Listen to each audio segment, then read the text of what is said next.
It's with my great pleasure to introduce our second keynote speaker, Dr. Jackson Katz. Yes, of course.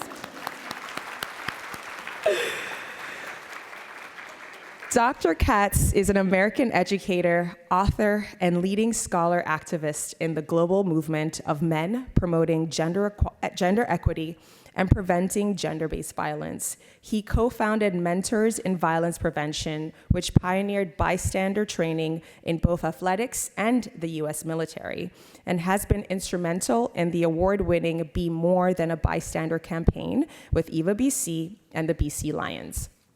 He is the creator of the Tough Guys films, The Bystander Moment, and most recently, The Man Card. His books include the influential The Macho Paradox and his newest, Every Man, Why Violence Against Women is a Men's Issue. His TEDx talk on this subject has been translated into 27 languages and viewed over 5.7 million times. A frequent media commentator and contributor to Miss Magazine, Dr. Katz has lectured across the US, Canada, and around the world. Please, once again, join me in welcoming Dr. Jackson Katz.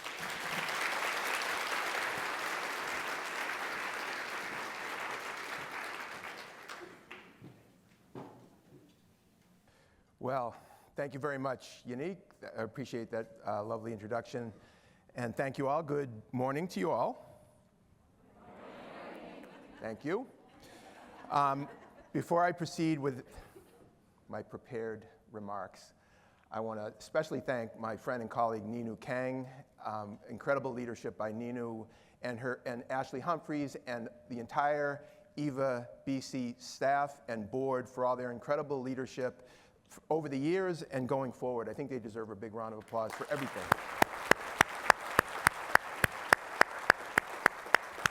And I have to say, on a personal note, it's just been incredibly what's the word I'm looking for?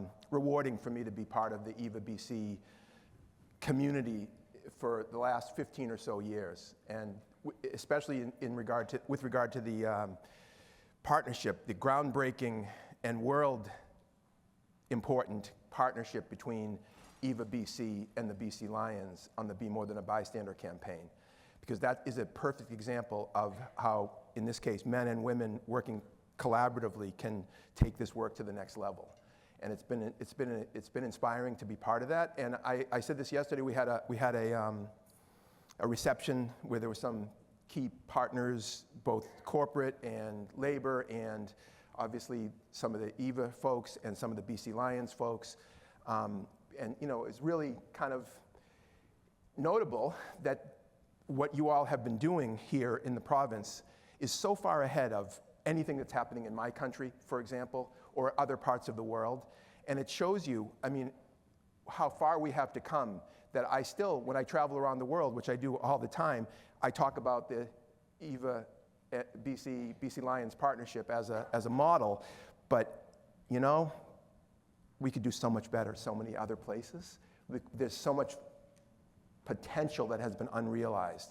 And I hope that you'll hear in the rest of my remarks my passionate belief that we can do so much better than we've been doing, and we can prevent a huge amount of the violence that we haven't been preventing. The key piece of it is getting men at the table from the beginning and accountable leadership from men, and I'll go into that.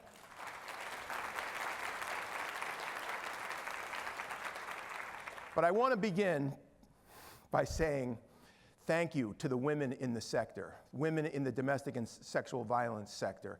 You do such incredible life-changing work, and it's not just in the immediate moment. If you stop violence within a family or help to stop the process of violence within the family, you're helping generations that haven't even been born from having to experience violence. It's incredible how much impact you have in the work that you do, both immediately and going forward into the next many generations. It's incredible, and I think you deserve much more recognition than you get.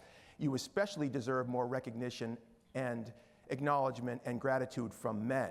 Now, I can't say that I'm authorized to speak for all men, because that might be a little bit grandiose, but I am going to speak for men when I say thank you to the women in this work. You've been at this for decades, for centuries in some meaningful respects, but certainly for decades. And women and girls and non-binary people have benefited tremendously from your advocacy and leadership, but so have men and boys. And we haven't thanked you enough publicly. And so I just want to say thank you from men and boys, from our hearts, because you've touched the lives and helped and changed the lives of countless men and boys over the decades, and you deserve recognition and gratitude for that. So thank you.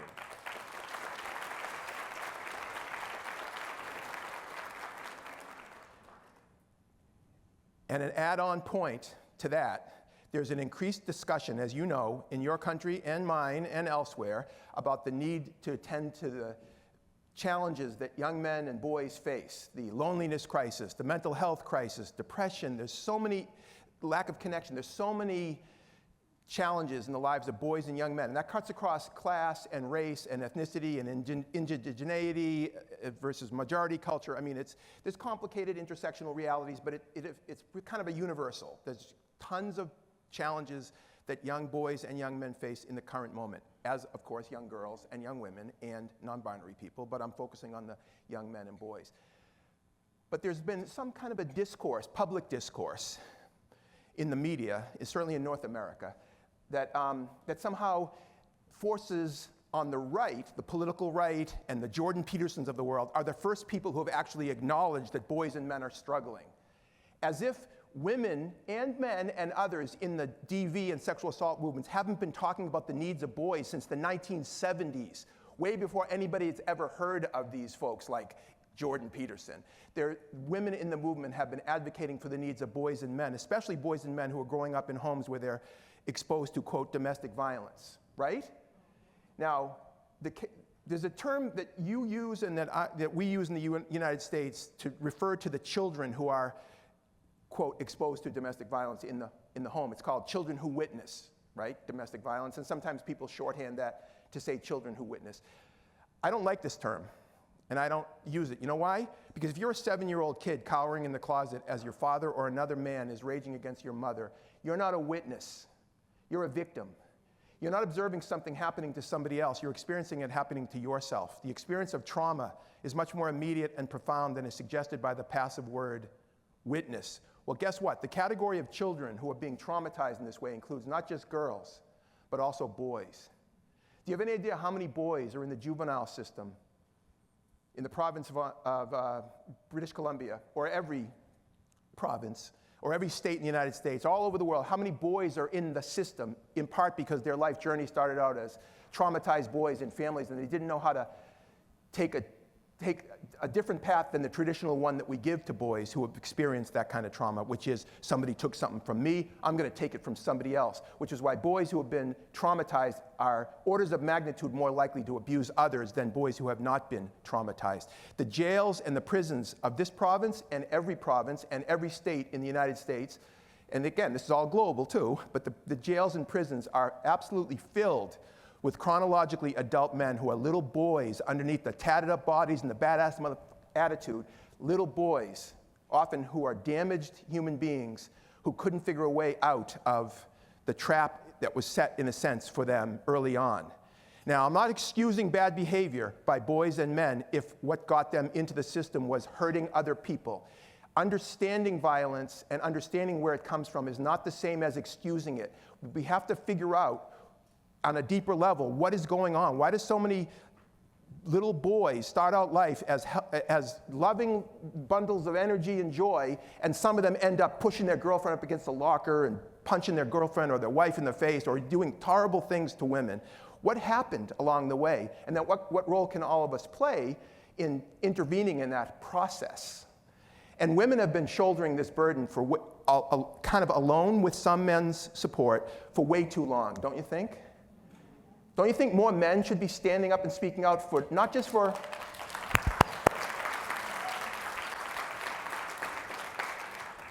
girls and women, although that's clearly the case as well, but also for men and boys?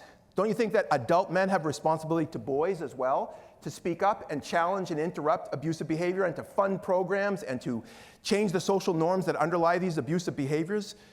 We need so much more from men, don't you think? So much more from men. Now,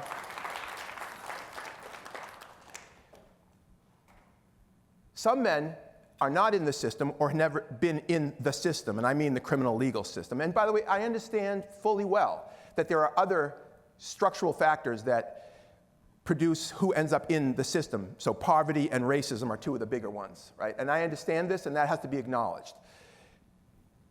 But violence done to boys is also a big part of why so many men, adult men, end up acting out. And by the way, there's an awful lot of adult men who have violence in our backgrounds who don't become abusive. It's not a guarantee by any stretch of the imagination. In fact, many become wounded healers, like so many people in this room, women, men, and others. Is that true? Wounded healers. And God bless you all. But there's an awful lot of adult men in our societies who are walking wounded as a result of the traumas of our childhood.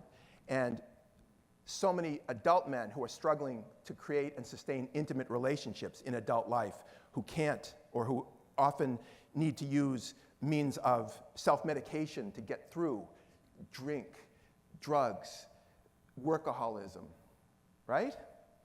There's an awful lot of ways that men cope and function, but still suffer the effects of the trauma going on and going forward. And one of the reasons why it's important to say that out loud and why I'm so privileged to have the platform is because there's an awful lot of men out there in your province, but in every province and everywhere. There's an awful lot of men who have direct personal experience with these issues, but they haven't done anything about it. They haven't used their platform. They haven't used their influence. And we hear story after story. We just heard some yesterday in the reception. Yeah, story after story of men who are successful and effective in all kinds of realms of life, who have backgrounds where in their family, of their own experience, their sisters, their mothers, their fathers, others, who have direct personal experience.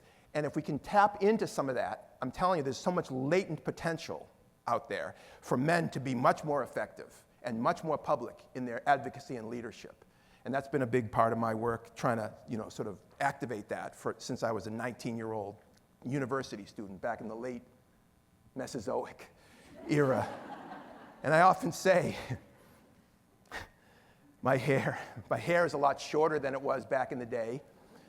And I have nicer clothes today, but it's the same message that I started sharing when I was a 19-year-old university student and realizing how big a problem men's violence against women was in the world, and how it was connected to every other issue that I was concerned with as a young guy who wanted to change the world. Racism, decolonization, heterosexism, militarism, poverty, structural economic inequality. It's all marbled into. Gender violence and gender violence prevention is marbled into every other system of inequality and injustice. It's not just siloed as one of many issues. It's fundamental. It's a fundamental thing. And by the way, the family is supposed to be the sanctuary of safety and security from the violence of the cruel world outside or on the streets. And yet it's the place where women and children are the most likely to be victimized, right? This is so pathetic on so many levels, and you know this. But what about the idea that men have a role to play in creating and sustaining safety and security for the people that we claim to care about the most, and we know that we have a responsibility to protect and provide for?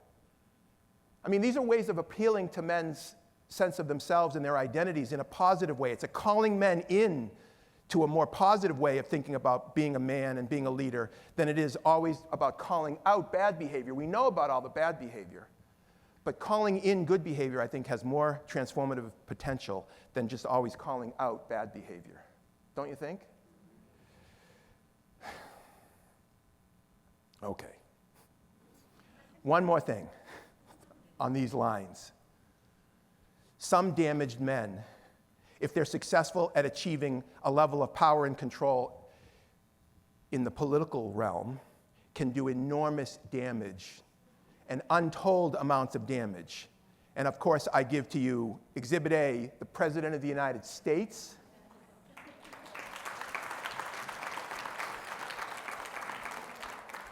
the leader of Russia, and we could start cycling through country after country with authoritarian male leaders who are damaged men who've sought power and who are now hurting millions and millions of people with the power that they've achieved. Don't you think? We need to say that out loud. And I swear to God, when I thought about what I was going to say today,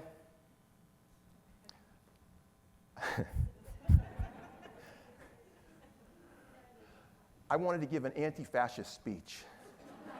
Because the rising tide of right-wing populism and authoritarian governments and fascist governments is directly connected to a backlash against women's gains over the past generation and the LGBTQ gains of the past generation.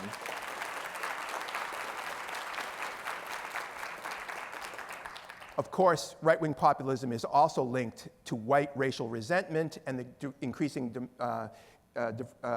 diversity of various and heterogeneity of various societies and immigration flows, and I don't mean to dismiss that. That's a critical piece of it. But what often gets left out in the public conversation about the reason for the rise of right-wing populism is that it's also a backlash against the progress of the feminist movements have been making in challenging male power and male centrality in the family and in the larger society over the past generation. And I think we need to keep pushing forward. Of course, we're going to keep pushing forward, and women's leadership has to be central to the resistance to authoritarianism, both in North America but globally. And I think we need more men who are willing to say these things publicly and join those women, because the coalition of women, the driving force behind a multiracial, multi-ethnic coalitions of women with a critical mass of men will create the tipping point that will defeat right-wing populism and fascism and return sanity to some of our societies, and we'll actually be able to solve some of the problems that we have collectively as a species. Don't you think?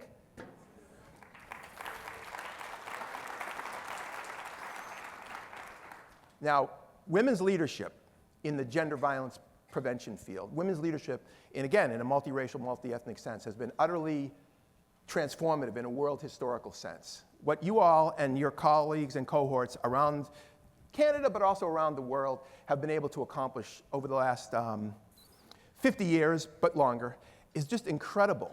I mean, the survivors, the architecture of support for victims and survivors and services for victims and survivors didn't exist until the 1970s. And it didn't even, I mean, in parts of the world, it doesn't exist at all, even now. But the point is, there's been incredible forward progress. There's been incredible progress in reforming the laws to hold abusers accountable and to upgrade the laws. And again, it's complicated, and you know, we need restorative justice as well as legal, criminal legal responses. I understand it's complicated, but there's accountability that's been attached to this movement as well, built into reform of the laws. And then to the extent that we have prevention in any meaningful sense, it's been driven largely by women and women's advocacy and women's leadership, with some men's support, including men in this room, including myself. So I don't mean to demean or any way diminish men's participation, but it's just not even close to meeting the moment in terms of men's leadership. So women's leadership, let me just bracket this off. Women's leadership has been incredible, and I thanked you at the beginning for it, and there's no question about how incredible women's and transformative women's leadership has been. But I'm going to shift gears and talk about men and men's leadership, because men's leadership is the problem. The lack of it is the problem, don't you think? So that's what I'm going to focus on right now, is men's leadership. Now, one of the key things in my work from the beginning was redefining domestic and sexual violence as men's issues, right? Not just as women's issues that some good men help out with. And of course, I understand they're women's issues, but I'm making a rhetorical point that I think is valid. Anyhow, thinking about these issues as men's issues. Now, one of the reasons why this is an uphill fight is because it's conceptual, and it's linguistic. In other words, the very language that we use to think, write, and speak about this subject often obscures men's responsibility or accountability. And I'll just give you a handful of examples. Some of you who know my work would know some of this, and some of you who might be new to it might hear this for the first time. And some of this work is my own, and some of it is me popularizing feminist linguists who have been talking about some of this since the 1970s. All right, so you often hear passive language attached to the discussions about gender-based violence. You'll hear people ask, how many women in BC were sexually assaulted last year, rather than how many men in BC sexually assaulted women? Or how many teenage girls in such and such a school district were sexually harassed last year, rather than how many boys sexually harassed girls in this district, or how many teenage girls in the province of British Columbia got pregnant last year, rather than how many men and boys impregnated teenage girls. In each case, the use of passive language has a very powerful political effect. The political effect is the shift in focus off of the group with more power onto the group with less. This is not a coincidence. It's not sloppy thinking. This is how power works, through stealth or invisibility or the shifting of accountability off of itself. So one of the things that we need to do, those of us who want to change the world, we need to make visible what has been rendered invisible by using more active and honest language. Even the term violence against women is problematic. I never use the term violence against women. You know why? It's passive. It's a bad thing that happens to women, violence against them, but nobody's doing it to them. They're just experiencing it, kind of like the weather. But if you insert the active agent, men, you have a new phrase, men's violence against women. It doesn't roll off the tongue as easily, but it's more accurate, isn't it? It's more honest, isn't it? I know there's women's violence against women. There's mother-to-daughter child abuse. There's lesbian battering. There's female-to-female peer-to-peer harassment, abuse, and violence. And none of it is okay. But the vast majority of violence against women in the world, and the overwhelming majority of sexual violence against women, is done by men. And you wouldn't know that from the phrase violence against women because men are absent. Now, let me also make this point. I know that I'm a man and I'm a white guy and I have certain advantages. And I can say some of these things in a way that sometimes women can't say, or women know that there might be blowback against them if they use as honest and accountable language as I'm using. Right? I also know that women of color and other women in other marginalized communities or marginalized identities don't have the same license as someone like me to say some of these things. So I'm not saying that everybody needs to use the language that I'm saying. But I do think, and I want to say this to the men here, and any man who's listening, one of the reasons why we need men to speak out about this is that we can say some of these things, or more accurately, we can be heard saying some of these things. I don't think that's fair. I know that women are often frustrated, but the fact is, if you have privilege, you've got to use it for good, or you're not using it for good, which is, to me, illegitimate use of privilege, if you remain silent and you have the opportunity. So the point being, the more men say these things, especially when they have a stage or a sphere of influence, it'll open up space both for other men, but also for women. It'll take some of the pressure off of women. It'll take some of the pressure off of women because they're the ones who have to shoulder so much of the responsibility and get so much of the pushback. If more men would say it, it would take that burden off of them, at least to a certain degree, don't you think? Which is why more men need to be saying this stuff out loud. Now, I know well that there are men and women and others, but certainly men, who, hearing a man say these things, their first response is, oh, that beta male, that cuck, that simp, that soy boy. It's so embarrassing. It's so embarrassing. The public discourse, especially the social media discourse that so many young men are growing up with today, as we speak, mocks and ridicules men like me and others who stand with women, who stand for gender justice and fairness and democracy, as somehow less than a real man. This is so ridiculous on so many levels. And I'm an older guy, right? And I'm way beyond caring about what some idiot is calling me on social media, okay? And I was, honestly, I was a young guy. I was pretty confident as a young guy, and I was a really good American football player as a young guy, and I was pretty confident, and it didn't matter to me even when I was a young guy, because I thought it was ridiculous then.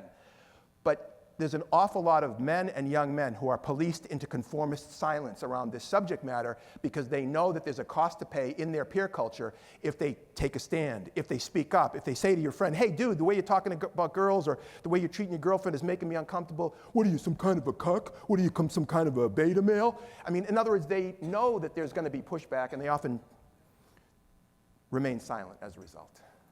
And I think there's an awful lot of deafening silence among men and young men all over the world, but it's not because they agree with the behavior, it's not because they are themselves misogynist, it's because they've made, consciously or unconsciously, a cost-benefit analysis that it's not worth it.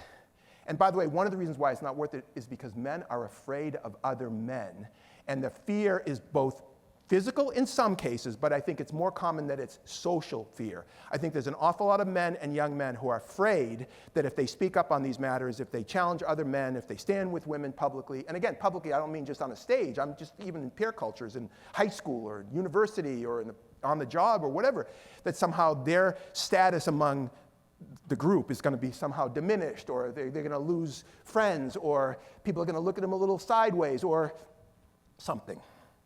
And again, I'm not making excuses for not speaking up, but I think we have to understand this is real. The pressure is real. This is why when you have adult men like the BC Lions, to use one extreme example, like some of these guys, like I think I'm kind of big, you know, some of these guys are just like, you look at them and you think, this is not going to be, like, if you look at some of the BC Lions players who have been part of the Be More Than a Bystander campaign, who have gone on to, you know, hundreds and hundreds of schools throughout the province. If you look at some of these guys walking down the street, you wouldn't think, that's a guy who speaks out about gender-based violence every day. You'd think, who is that guy? That guy looks like a pro football player. You know, you're not going to think that he's committed, but some of these guys are. They're deeply committed, which completely changes the conversation. And you could say, well, why do boys and girls listen when a big, strong football player says it, and they won't listen when a gender violence prevention educator says it? It's because we live in the real world. Because it's not just about information, it's not just about the transmission of information, there's an identity issue, there's a permission structure that these men create. They allow, by saying some of this stuff, they allow boys and men to also express those feelings or those emotions or those sentiments within their own peer cultures, because they've just been shown publicly that adult men talk about this. Adult men stand up. Adult men speak up and challenge other men. It's not about your manhood. It's about your integrity. It's about your humanity. It's about your character. Don't you think?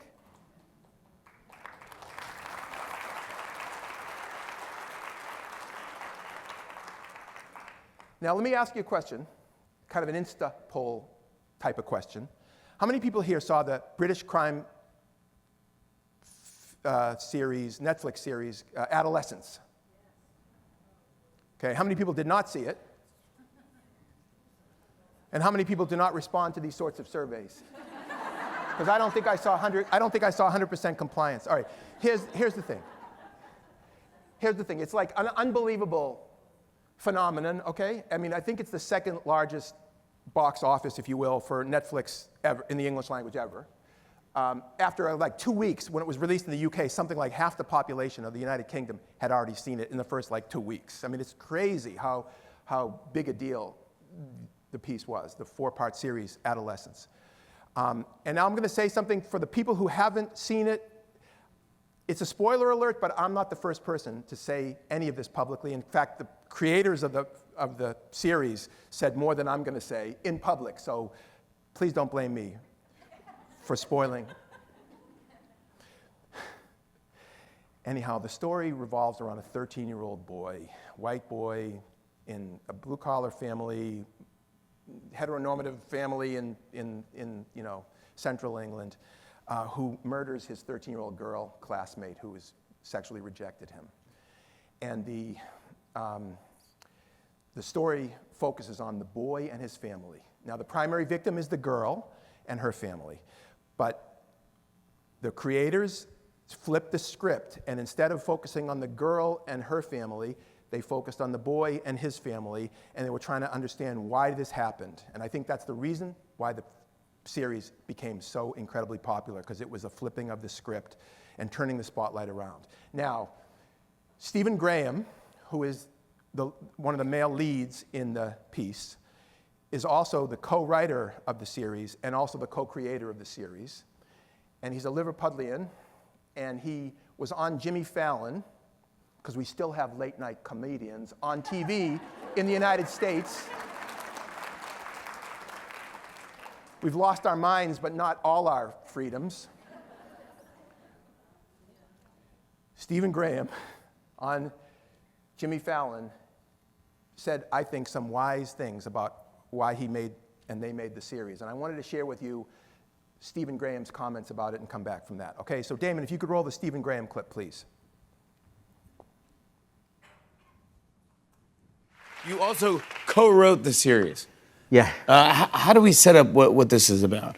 It's the story of a young boy who's convicted of a murder. It's a young boy who kills a young girl. I'm not doing any spoilers because we found out straight away. And as a collective, we didn't want it to be a whodunit. We wanted it to be more of a why he did it. Do you know what I mean? So what we kind of did was, I read an article in the paper. It was about a young boy who stabbed a young girl to death. And then there was a couple of months later on the news, there was a piece about a young boy who stabbed a young girl to death. And these were at opposite ends of the country. And I just, if I'm really honest with you, Jim, I just, you know, it hurt my heart. And I just think, what kind of a society are we living in at the moment where young boys are stabbing young girls? And you know that beautiful saying, it takes a village to raise a child. Well, I just thought, what if we're all kind of accountable? You know, the education system, parenting, the community, the government. And also, when we were kids, we didn't have social media. So if we were in our rooms, when we were kids, we were either playing out in the streets, weren't we? Or we were in our rooms, like drawing pictures or playing keyboards or something. We didn't have the accessibility to all of this stuff in the world that really influences young minds. And I wanted to take a look at it. I'm not blaming anyone. I just thought maybe we're all accountable and we should, you know, have a conversation about it. Yeah, oh my gosh, it's really great. You're right. It's a heavy subject. Yeah. But I think it's something that we need to look at. Yeah. As a society, basically. So I want to add one thing to what Stephen Graham said, which I, again, think is spot on. If it takes a village to raise a child, it also takes a village to raise a rapist. It takes a village to raise an abuser. It's naive to think that this is all happening within families. There's a larger society that's raising our children. And accountability has to go much broader than just within families. Yeah, families are critical, obviously, but the whole society has to be accountable, don't you think? And every sector of that society has to be accountable. Now, a big part of my work, as you have heard and you know, is the accountability of men and calling these issues men's issues and figuring out a way to bring men into the conversation. So I want to give you a handful of examples or ways of thinking about men and working with men for whatever use it might have in your thinking or in your work or in your parenting or in your mentoring or whatever it is, because I think some of this stuff is tried and true in my and my colleagues' work over decades of working with men. And by the way, I work with men in sports culture, in military culture, in blue-collar workplaces, in white-collar C-suites, and everywhere in between, all over the world. So I'm not just saying this in some sort of theoretical construct. I'm saying this is what works when you're working with men. And I'm just going to tell you that in terms of my own personal lived experience as an educator, as an activist on these matters. So one way to think about this is this guilt versus responsibility contrast. And here's what I mean by that.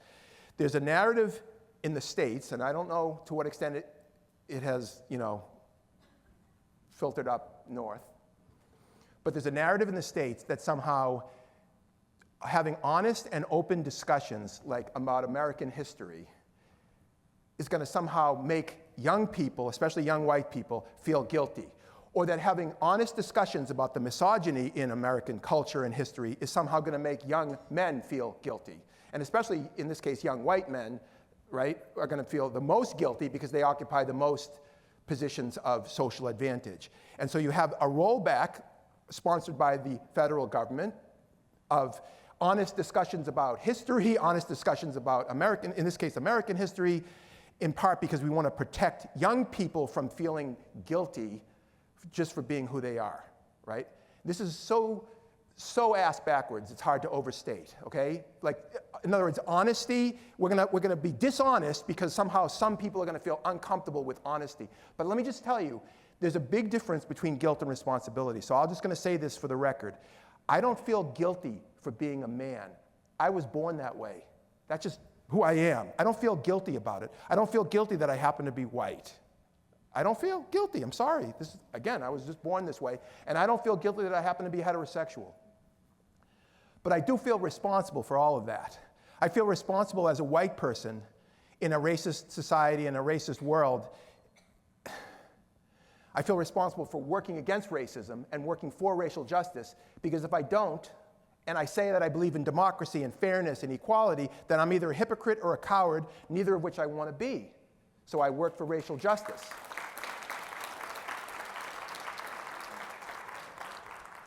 And again, I don't feel guilty for being a heterosexual person, but I do feel responsible as a heterosexual, heteronormative person for speaking up for the rights and dignity of LGBTQ folks and other people with marginalized sexual and gender expression identities, because they deserve to be treated with full respect and dignity just like I do. Period. End of sentence. And as a man, again, I don't feel guilty, but I feel responsible as a man to use whatever platform I have to speak out for gender justice in a world where members of my sex, men, are committing incredible levels of brutality every day against women and girls and other men, and I feel responsible to speak out about that. And one of the reasons why it's important to make this distinction between guilt and responsibility is that guilt is not a motivating emotion. If people feel guilty, they're not likely to do anything positive. They're more likely to cower in fear and perhaps shame. But if they're feeling responsible, at least responsibility has a potential for activation in a positive direction. And I think we can appeal to the better angels of a lot of men's nature by appealing to their sense of responsibility. And take the first step. Speak up. Challenge your friend who just made a sexist comment or a homophobic statement. Do it because you're being responsible. You're being a leader. It's a positive thing. It's a positive call-in, as I said earlier, rather than a negative call-out. Bad. Stop being toxic. It's more like, come on, guys. We need better. We need more. We need you to rise up in a positive way. Another way to think about bringing men into the conversation in a positive way is based on a concept that was first introduced by a friend and colleague of mine, Michael Kaufman, one of the co-founders of the White Ribbon Campaign, Canadian-generated. 2 years after the Montreal Massacre in 1989, a group of men in Toronto created the White Ribbon Campaign to get men to speak out about men's violence against women, and it's now the biggest public activist campaign of men speaking out on this subject in the whole world. It's in dozens and dozens of countries. Anyways, Michael Kaufman wrote an essay in 1987 called The Triad of Men's Violence. In the Triad of Men's Violence, triad meaning three corners, he identified men's violence against women is connected to men's violence against other men, which is connected to men's violence against themselves, because suicide is violence turned inward. And they are all connected to each other. And the reason why it's important to talk about those connections, and I'm only giving kind of the headlines because of this nature of this being a speech and not a seminar. The nature of those connections, the reason why it's important to talk about it is because a lot of men have the experience of violation by other men. A lot of men, in fact, a lot of men have the experience of violence at the hands of other men. And sometimes that's sexual violence, sexual abuse of children or of adolescents by adult men. It could be men in prison who are victims of other men's violence. I mean, there's all kinds of, when it comes to murder, attempted murder, assault, aggravated assault.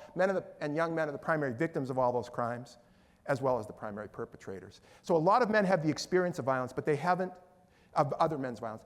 But many of them haven't made the connection between men's violence against women and men's violence against other men.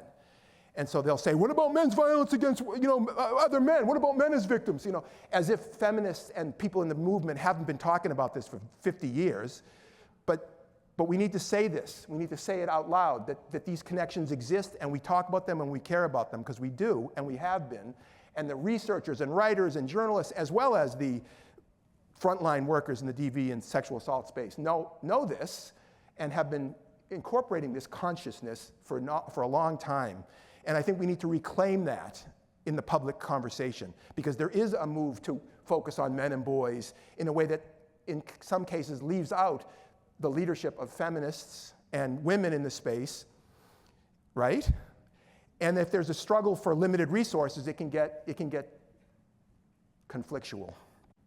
But it doesn't need to be conflictual, because if we have more men involved, there's going to be more money coming in. And if there's going to be more men who have power involved, there's going to be more resources. And so we're not going to be fighting over the small pie. We're going to be expanding the pie. That's the whole point. And so figuring out ways of getting more men invested in this includes men who have power and authority and a cultural platform who can make things happen, don't you think?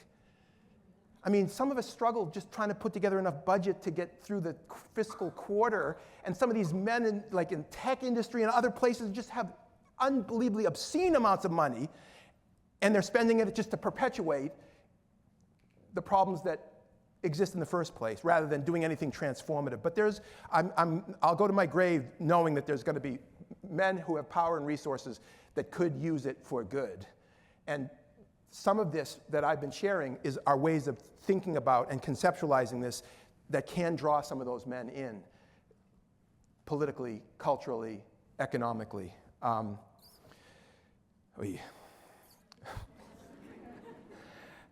Now,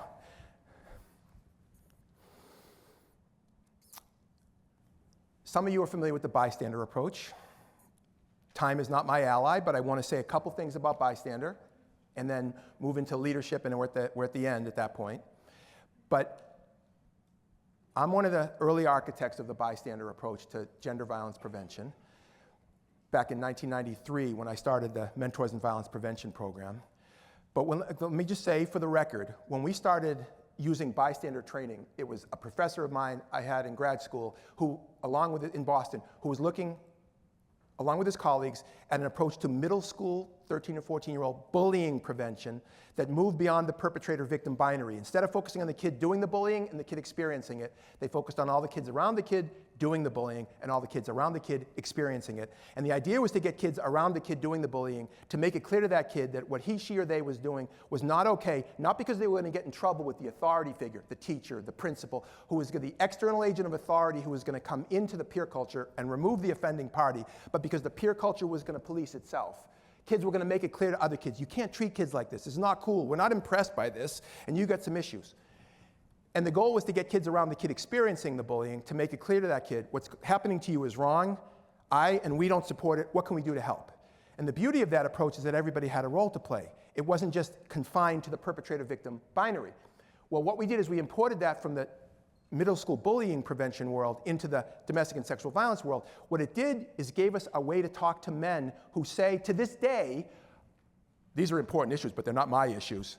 You know, I know domestic and sexual violence are bad things, but I'm a good guy. I don't do these things. Why do I have to take this course, read this book, take this training?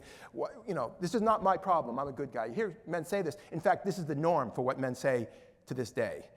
And what it did is the bystander approach gave us something to say to men in response, which is, okay, if you yourself are not abusive towards women and girls, that's good, but it's not good enough. What are you doing to make it clear to the other men and boys around you, your friends, your peers, your colleagues, your coworkers, your family members, if you're an adult man, the boys and young men who look up to you, what are you doing to make it clear to them that you're not okay with abusive behavior? And not just, by the way, abusive behavior at the point of attack. And I'm going to use the old school pedagogy. I'm an educator, and I'll go to my grave with the belief that there's some things that technology can improve upon, and I love pen and paper for this particular exercise more than fancy graphics on digital technology. But here, if you can imagine this triangle as a pyramid, and then you can imagine the tip of the pyramid is an incident of abuse. It could be a domestic violence incident, it could be a sexual assault incident, it could be sexual harassment. It could also be a racist incident. It could be a homophobic or transphobic incident. In other words, conceptually, it all fits. But the tip of the pyramid is the incident. But the base is a set of attitudes, beliefs, and behaviors that create the cultural context and foundation within which the abusive act takes place. And as you can see, there's a lot more space down here because there's a lot more happening down here. Now, what you'll get when you talk about intervening at the point of attack, when you talk to men and young men, and by the way, it could be women too, but there's different dynamics, and I'm focusing on the men. When you talk to men and young men, like on university campuses and elsewhere, about intervening, they'll often say, in fact, emphatically, that they would speak up. If they saw their friend abusing his girlfriend, they would definitely jump in. If they saw a rape in progress, they would definitely, rape is a horrible thing, I'll definitely jump in. Okay, so you get pretty unanimity of opinion about the need or the importance of intervening up here. But then you say to the same person, would you speak up if your friend just told a rape joke? Would you speak up if your friend made some casually misogynist comments about girls or women when they're in a group of guys with no women present? Would you say that's not cool or something? And then you'll get, oh, what are you saying? I'm supposed to be the morals police? What about free speech? What about, comedy? What about humor? I'm sick of being told what I can and can't say or what people can and can't say. I agreed with you that we need to intervene up here, but now you're telling me that I need to say something about, sexist comments? In other words, you get pushback down here. But I'm telling you, as an educator, this is where the real work happens. This is really where the work happens. Because, by the way, most domestic and sexual violence takes place in private. Some of it in public, but most of it in private. But down here, it's all public. It's public meaning peer cultures, meaning social media, meaning places where many people are. And that's where the dynamics come in of enforced and coerced conformity to certain kind of toxic norms down here. And boys and men know and learn, if they don't know, pretty early on that there is a cost to pay in terms of your standing in male peer culture if you take a stand down here, which is why so many of them are reluctant to take a stand down there. I mean, there's so many pieces to this. And by the way, porn culture is down here. We can't have an honest conversation about reducing sexual violence and not talk about the incredible sexualized cruelty and brutality that so many heterosexual boys and young men and men are consuming and masturbating to on a regular basis. There's no way we can have success in the fight against sexual violence and not be honest about the main form of sexual socialization in the world, which is pornography. And the pornography industry is so misogynist and so racist. And it's not anti-sex to say any of that. That is BS. And that's caused a lot of people to be reticent because they don't want to be a prude. They don't want to be seen as vanilla. They don't want to be seen as somehow anti-sex. And this is propaganda from the porn industry that people have then internalized, and so we don't have an honest conversation.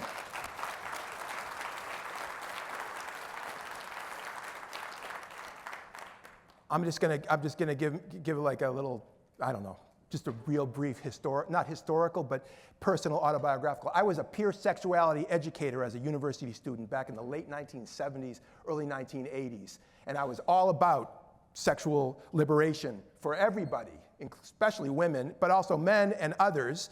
And the idea is sexual freedom is a human right. But the porn industry is not about sexual freedom. It's about enshrining misogyny and racism as part of the sexual act. And it's BS to say that it's sexual liberation.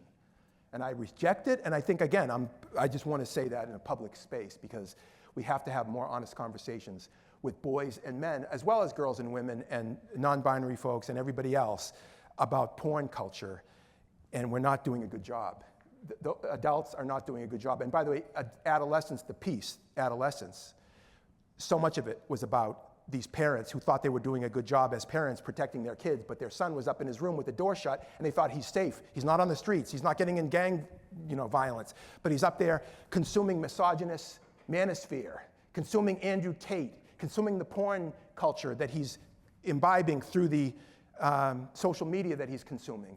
And so they really weren't protecting him, right? And I think that one of the reasons why adolescence became such a hit, including with men, is that it centered on the relationship of the father and his son, because the father felt like he had failed his son, and of course he failed the girl who was the victim, but he failed his son because he didn't know what was happening, and therefore he wasn't intervening in this sort of toxic misogyny that his son was downloading from the internet, right?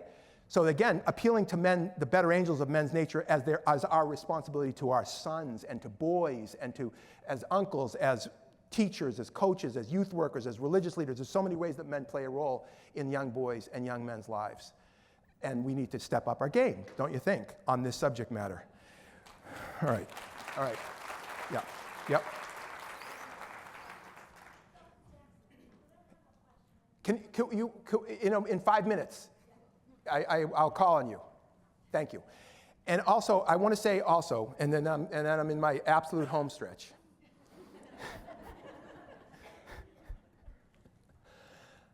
I've worked with indigenous male leaders in First Nations Canada, in the United States, in Australia, and I've done leadership trainings. I've done all kinds of different things over the past 15 or 20 years.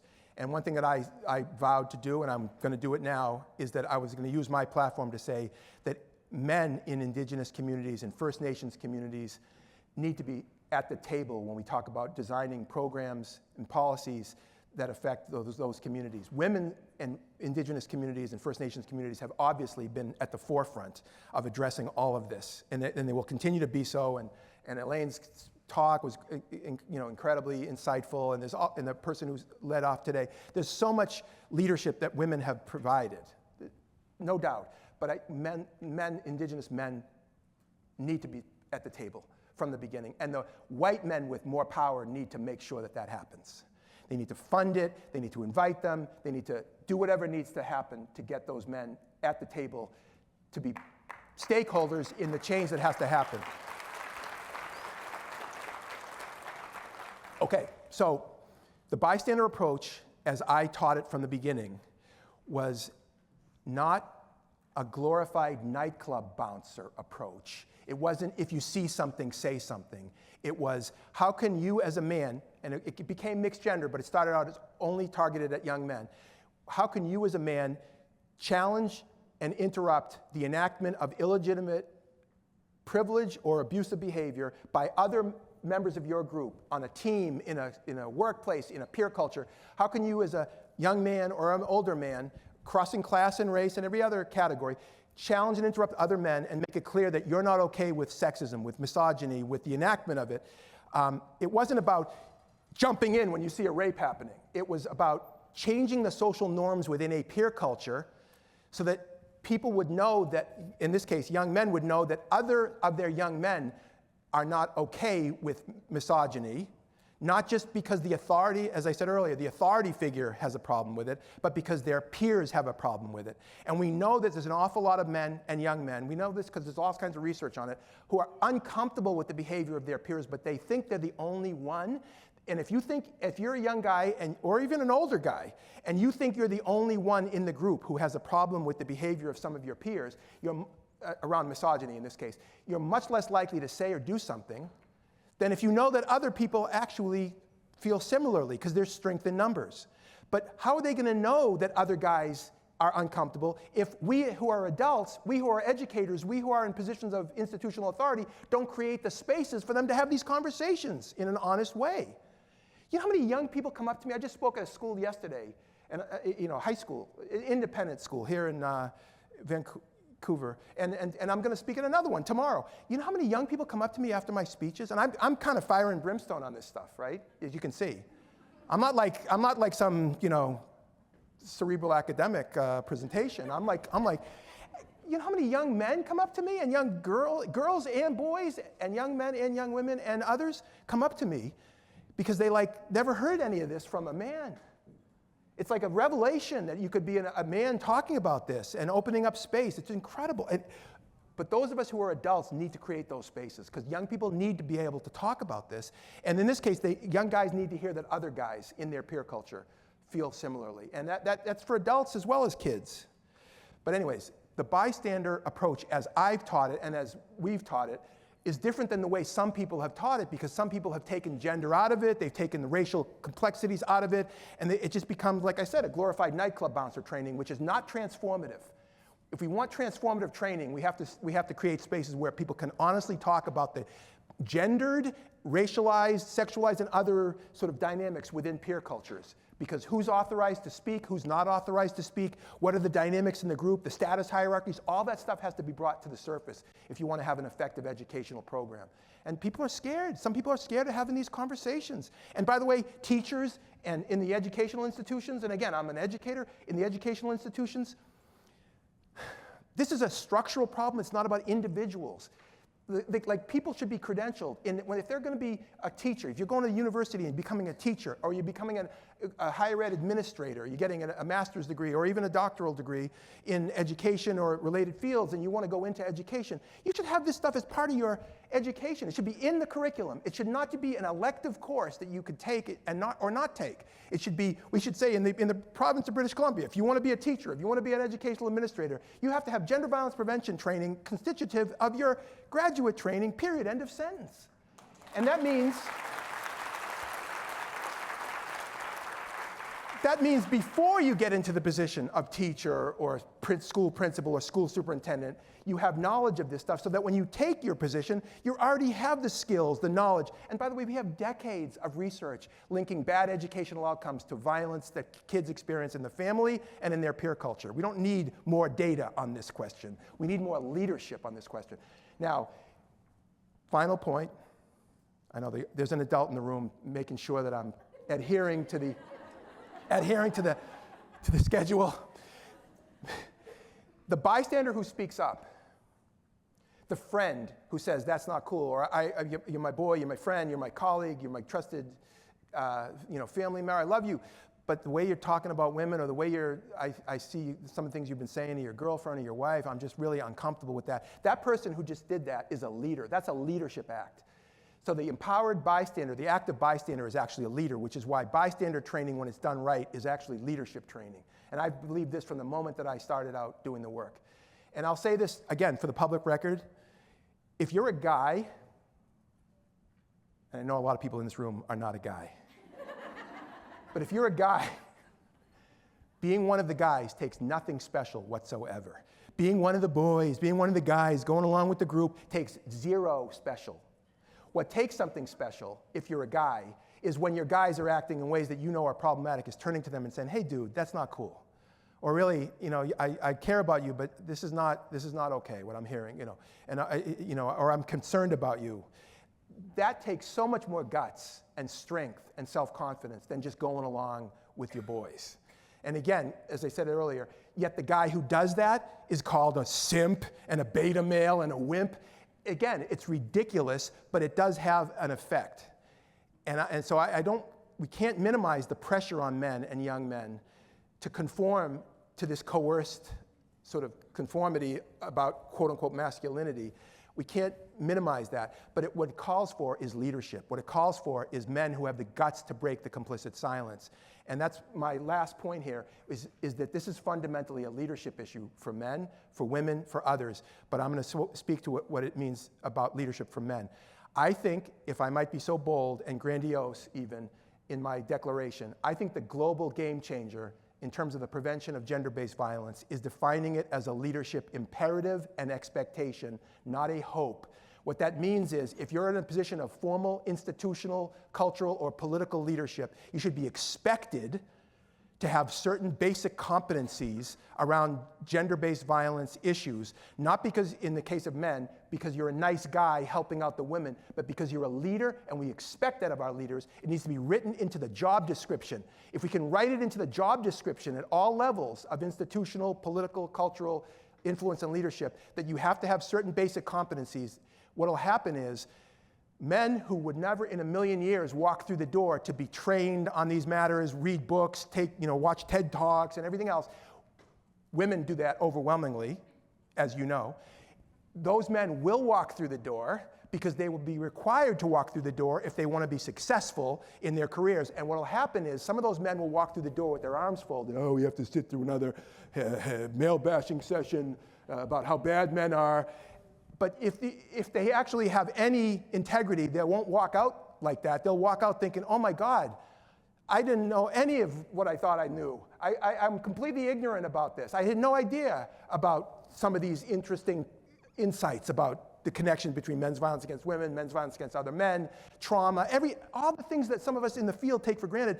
These guys don't even know many of them because they haven't ever been taught or trained or educated. If we define it as a leadership expectation, they will get trained, they will get exposure. And I'm not saying that every man who goes through training like that will all of a sudden become a strong ally on this subject matter, because some won't. Some will be looking at their watch and thinking, oh my God, when is this going to be over? But others will say, you know what, oh my God, I just had a new way of thinking about a really important subject, and I'm going to do something. And guess what? If only like 20% of the guys who go through that kind of training join with the driving force of multiracial, multi-ethnic women who are leading the change globally around all this stuff, if only 20% of men, as opposed to the current 3% or whatever it is, if 20% of men join those women, then you have the tipping point for transformative change, because those 20% of men can have enormous influence at helping all of us achieve the goals that we say we set out, don't you think? But getting them into the room is the key, and defining it as a leadership expectation is the key to getting them into the room. And if you say in the province of British Columbia that reducing domestic and sexual violence and femicide is a priority of the province, the provincial authorities, the government, the educators, then the leaders within the institutions have to enact those priorities, and one of those priorities is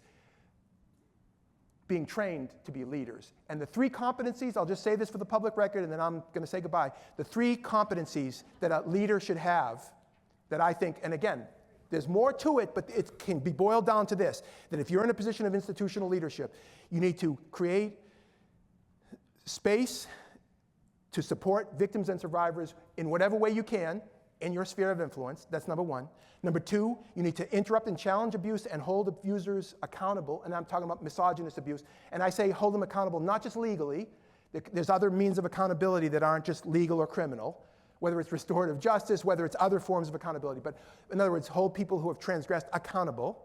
That's the second responsibility or competency of a leader. And the third is you need to create and maintain and sustain a tone within the group, within the organization, whereby abusive behavior, misogynist abuse is seen as completely contrary to the group's values. Everybody has a role to play in maintaining that in the group, but the leader has the most responsibility because they're the leader. And so when we train people in leadership, we're helping them develop those competencies, because we can't just expect that we say, it's a leadership issue for men, go out and be leaders, and not help them develop the skills to be good leaders. Because you know what? An awful lot of really otherwise powerful men who are really effective leaders, when it comes to this subject matter, can't even sometimes string together 3 sentences without fumbling over themselves. They don't even know what to say. And oftentimes a lot of these men, and again, men who I'm impressed by in other ways, will then defer to women because they don't know what to say. So they'll say, Ms. Jones, could you take this? Ms. Jones knows a lot more about this than I do, so I'm going to hand over the microphone to Ms. Jones.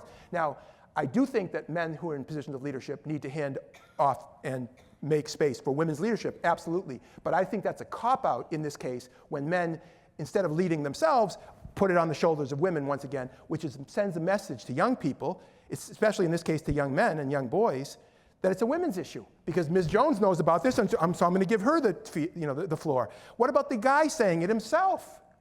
But so if we give him the skills or help him develop the skills so that he can say it himself, we've come a long way, don't you think? All right, so my final point is this. There's been a term people have used in the field over the last generation, engaging men. We need to engage men. We need to engage men and boys.